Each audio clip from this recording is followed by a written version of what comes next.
शाहरुख खान के लड़के आर्यन खान को एनसीबी ऑफिस में ले जाया जा रहा है। आप लोग देखें, फिर उसकी मैं डिटेल आपको दूंगा। जो हेयरलेस आदमी है उसको लेके जा रहा है, उसको उसकी वीडियो जरा प्ले करिए, आप दिखाइए। फिर यही व्यक्ति एक सेल्फी के साथ फोटो वायरल हुआ, जो आर्यन खान के साथ जिसका फोटो है ये वायरल हो गया। फिर एएनआई ने दिल्ली के एनसीबी के अधिकारियों के हवाले से एक खबर जारी की कि ये एनसीबी का अधिकारी नहीं है,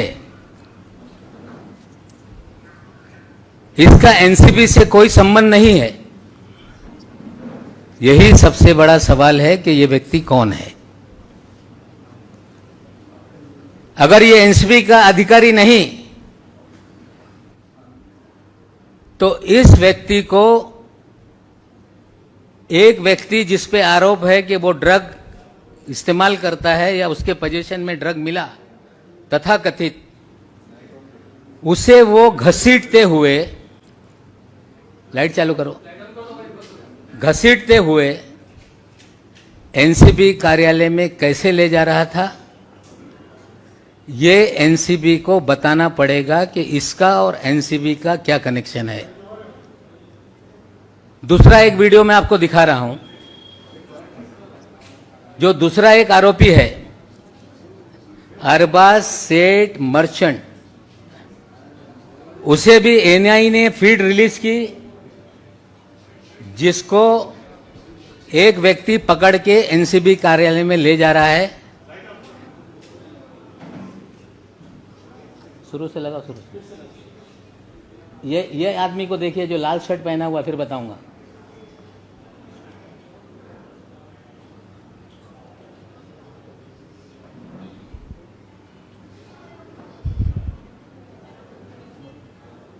जो मरून शर्ट वाला है, मैं इसको दे देता हूं, आपको देख लेना आप लोग। दोनों फीड ये एनआईए एजेंसी ने जारी करने का काम किया है। पहले वाले से एनसीबी ने कहा कि हमारा कोई ये अधिकारी नहीं है। पहले वाले का नाम है केपी गोसावी। जो दूसरा वाला व्यक्ति है जो अरबाज को ले जा रहा है, उसका नाम है मनीष भानुशाली। यह भी एनसीबी का अधिकारी नहीं है, ये भारतीय जनता पार्टी का उपाध्यक्ष है। इसकी प्रोफाइल पे जो जो फोटो है लोगों को दिखाने का काम करो। मनीष भानुशाली का, मनीष भानुशाली और फोटो नेक्स्ट नेक्स्ट। राष्ट्रीय है, मुंबई का है, ये बीजेपी बताएगी। उपाध्यक्ष लिखा हुआ है उसके प्रोफाइल पे। इन महाशय के फोटो देश के प्रधानमंत्री मोदी जी के साथ हैं। मनीष भानुशाली के फोटो अमित शाह जी के साथ हैं। मनीष भानुशाली के फोटो देवेंद्र फडणवीस के साथ हैं। मनीष भानुशाली के फोटो गुजरात के कई मंत्रियों के साथ हैं। मनीष भानुशाली के फोटो आशीष शेलार के साथ है, नड्डा साहब के साथ है, केंद्रीय मंत्री, रेल राज्य मंत्री के साथ है। एनसीबी को बताना पड़ेगा कि मनीष भानुशाली लाइट के और एनसीबी के क्या रिश्ते हैं। दो हाई प्रोफाइल एक्यूज, एनसीबी ने दावा किया कि क्रूज पे हमने छापा मारा, 3 दिन तक प्लानिंग चलती रही, 26 अधिकारियों के जरिए रेड की गई और जोनल ऑफिसर ने स्टेटमेंट दिया था कि हमने 8 से 10 लोगों को डिटेन किया है। उनकी भी बाइट है, मैं आपको थोड़ी देर में दिखाता हूं। बाद में खबर आई कि 8 ही आदमी थे। एक अफसर जो पूरी तरह से रेड को मॉनिटर कर रहा है, वेग स्टेटमेंट करता है कि 8 से 10 लोग थे। या तो 10 लोग रहे होंगे, 2 लोगों को छोड़ा गया। या 8 ही लोग थे, किसी और 2 लोगों को फ्रेम करने की साजिश एनसीबी ने की थी, ये स्पष्ट हो रहा है।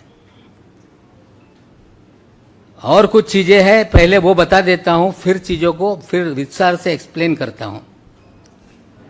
जब ये सारा मामला शनिवार रविवार को टेलीविजन पे चल रहा था, रविवार को 8:30 बजे एनसीबी ने कुछ फोटोग्राफ और एक वीडियो रिलीज किया है क्राइम रिपोर्टर्स को। यह है वो फोटो। ये सारे फोटो कई चैनल पे चलाए गए। क्लेम किया गया कि इसमें चरस है, क्लेम किया गया कि इसमें कोकीन है, और फोटो क्लेम किया गया कि इसमें कोई केमिकल की टेबलेट्स है, और ये हमने सीज किया है। किसी भी रेड में सीजर करते समय उसका एक प्रोसीजर है, एनडीपीएस एक्ट में भी प्रोसीजर है। खबरें प्लांट की गई कि क्रूज से हमने पकड़ा है, लोगों के पास से हमने ये बरामद किया है। ये कोई भी मामला जो सैंपल के फोटो जारी किए गए, ये दिल्ली के एनसीपी से लोगों को जारी किया गया है। ये फोटो किसी क्रूज के नहीं है, ये फोटो किसी क्रूज टर्मिनल के नहीं है, ये फोटो जोनल डायरेक्टर के केबिन के अंदर के फोटो हैं। उसकी भी एक छोटी वीडियो आपको दिखाता हूं। वीडियो चला, वीडियो।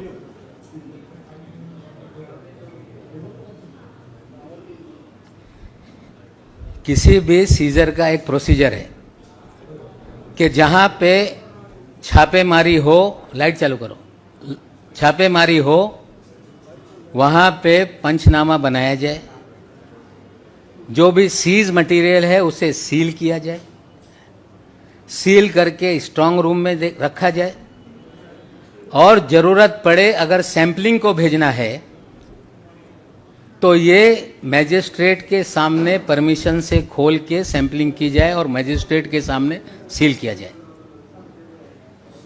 ये सारे वीडियो और फोटो ये बताते हैं कि क्रूज पे कोई भी सीजर नहीं हुआ। ये सारे वीडियो फोटो बताते हैं कि ये वीडियो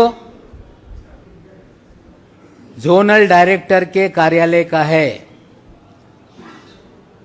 या तो ये पूरा मामला फर्जी बनाया गया है, पब्लिसिटी के लिए बनाया गया है, मामला न्यायालय में है। जिनके खिलाफ मामला है वो कोर्ट के सामने अपने तथ्य रखेंगे। लेकिन पहला सवाल मेरा ये है एनसीबी से कि मिस्टर गोसावी का जोनल डायरेक्टर से क्या रिश्ता है, ये उसको खुलासा करना पड़ेगा। अगर एनसीबी कहती है कि ये एनसीबी का अधिकारी नहीं है, तो किस तरह से 2 हाई प्रोफाइल एक्यूज को ये हैंडल कर रहे थे? मनीष भानुशाली ये एनसीबी का अधिकारी नहीं, फिर ये दूसरे हाई प्रोफाइल जो एक्यूज है उसको कैसे हैंडल कर रहा था? सवाल ये उठ रहा है कि क्या एनसीबी को अधिकार है कि प्राइवेट लोगों को हायर करके या उनकी मदद से रेड की जाए? अगर है तो किस कानून के तहत, इसका भी खुलासा एनसीबी को करना पड़ेगा। हमारा सीधा आरोप है कि पिछले 1 साल से भारतीय जनता पार्टी महाराष्ट्र को, महाराष्ट्र की सरकार को, मुंबई की फिल्म इंडस्ट्री को, बॉलीवुड को बदनाम करने के लिए फर्जीवाड़ा रच रही है। और पूरा 3 तारीख का ड्रामा ये फर्जी है। और श्री मनीष भानुशाली, इनका प्रोफाइल अभी उन्होंने लॉक कर दिया है। कल शाम से गोसावी का प्रोफाइल लॉक है, लेकिन मनीष भानुशाली के हमने 2 दिन में उसकी जो मूवमेंट है हमने निकाली है। 21 तारीख के दिन मनीष भानुशाली ये दिल्ली में था, कुछ मंत्रियों के घर पे। 22 तारीख को मंत्रालय में गांधीनगर में ये रहा। 28 तारीख तक गांधीनगर के मंत्रालय में लगातार इसकी बैठकें होती रही। और ये 21-22 तारीख की तारीख बहुत इंपॉर्टेंट है। भानुशाली 21-22 तारीख की तारीख इसलिए इंपॉर्टेंट है कि मुंद्रा पोर्ट पे गुजरात में 3,000 करोड़ के 27,000 करोड़ मुझे पता नहीं, लेकिन एक बड़ा अफगानिस्तान से ड्रग का कंसाइनमेंट पकड़ा गया। तो मनीष भानुशाली दिल्ली में किससे मिल रहा था? मनीष भानुशाली गुजरात में किन मंत्रियों के साथ बैठा था? 28 तारीख तक मनीष भानुशाली गुजरात के मंत्रालय में क्या कर रहा था? 28 को फिर बंबई आता है, फिर 1 तारीख के दिन फिर गुजरात में मंत्रालय में जाकर राणा नाम के एक मंत्री है उनके साथ बैठक करता है, और 3 तारीख को छापेमारी में लोगों को गिरफ्तार करता है। ये सारे सवाल के जवाब हमें लगता है कि एनसीपी को देना पड़ेगा। पूरा एनसीपी का इस्तेमाल भारतीय जनता पार्टी लोगों को बदनाम करने के लिए, अपने नेताओं और कार्यकर्ताओं को छापेमारी करवाने के लिए, जो लोग उनके खिलाफ है उसका इस्तेमाल किया जा रहा है। हमने सवाल खड़े किए हैं कि मनीष भानुशाली का गुजरात ड्रग का क्या कनेक्शन है, एनसीबी बताए। भारतीय जनता पार्टी बताए कि उनका उपाध्यक्ष राष्ट्रीय उपाध्यक्ष है, जो मोदी जी के एक्सेस है, जिसे अमित शाह जी का एक्सेस है, जेपी नड्डा का एक्सेस है। और मनीष भानुशाली को कौन सी जिम्मेदारी भारतीय जनता पार्टी ने दी है, ये दोनों लोगों को खुलासा करना पड़ेगा कि एनसीपी का भानुशाली का क्या कनेक्शन है, भारतीय जनता पार्टी का भानुशाली का क्या कनेक्शन है, और जो भी पिछले 1 साल में मुंबई शहर में बैठकर एनसीबी कर रही है, सारा फर्जीवाड़ा करके लोगों को बदनाम किया जा रहा है। जितने भी मामले बनाए गए, फिल्म वालों को टारगेट करके पब्लिसिटी लूटी गई। लगातार सारा देश का मीडिया अलग अलग लोगों को पूरी तरह से मीडिया ट्रायल करता रहा।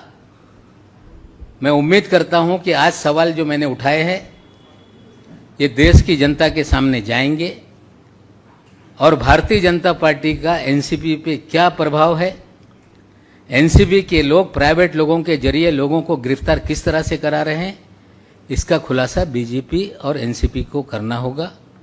और ये शुरुआत है, बहुत सारी चीज़ें एनसीबी को लेके हैं। समय समय पे चीज़ें मैं आपके सामने रखूंगा, और आप पत्रकारों से भी विनती करता हूं, खास करके क्राइम रिपोर्टर से, कि कोई अधिकारी फीड कर दे वो सच है ये मानकर आप खबरें ना चलाएं। कुछ तहकीकात आपको भी करनी है कि ये सच कितना है, झूठ कितना है।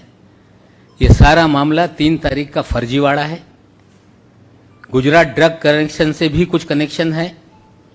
एनसीपी भारतीय जनता पार्टी के लोगों के साथ मिलकर लोगों को गिरफ्तार कर रही है, और ये जो सारे एविडेंस है मैं आपको व्हाट्सएप के जरिए सारी चीज़ें देता हूं। और गोसावी ये क्लेम करता है कि ये प्राइवेट डिटेक्टिव है। गोसावी क्लेम करता है कि ये कोलालमपुर में रहता है। अब इतना बड़ा सब इंटरनेशनल कनेक्शन है। हमें लगता है कि दिल्ली के एनसीपी के मुखिया जो सवाल हमने खड़ा किए हैं उसका खुलासा करेंगे। अगर खुलासा नहीं करते हैं तो और सवाल कुछ दिनों में हम उनके सामने रखने का काम करेंगे।